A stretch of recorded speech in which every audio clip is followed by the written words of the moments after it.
சென்னை கிண்டியில் உள்ள ரேஸ்கோர்ஸ் அருகே மாற்றுத்திறனாளிகள் பல்வேறு கோரிக்கைகளை வலியுறுத்தி சாலை மறியலில் ஈடுபட்டதால் போக்குவரத்து பாதிக்கப்பட்டது.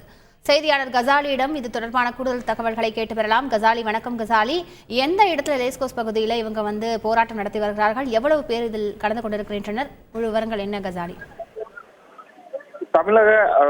தமிழக அரசு வழங்கக்கூடிய வேலை வாய்ப்புகளில் பார்வையற்ற மாற்றுத்திறனாளிகளுக்கு 1% உள்ஒதுக்கீடு வழங்கி முதலமைச்சர் கடந்த சில மாதங்களுக்கு முன்பு அந்த பகுதியில் தங்களுக்கு உடனடியாக அந்த பட்டதாரி ஆசிரியர்களை உடனடியாக விலக்கு அளித்து அதில் சேர்க்க வேண்டும் உட்பட 9 அம்ச கோரிக்கைகளை வலியுறுத்தி கடந்த 6 நாட்கள் முறையாக தற்போது கிண்டி ரேஸ்கோர்ஸ் மற்றும் கிண்டி ரயில் நிலையம் அருகே உள்ள சாலையில் பார்வையற்ற மாற்றுத்திறனாளிகள் சுமார் 100க்கும் மேற்பட்டவர்கள் சாலை மறியல் போராட்டங்களில் ஈடுபட்டிருந்தார்கள். அவர்களை போலீசார் அப்புறப்படுத்திய போது தள்ளுமுடியில் ஏற்பட்டது.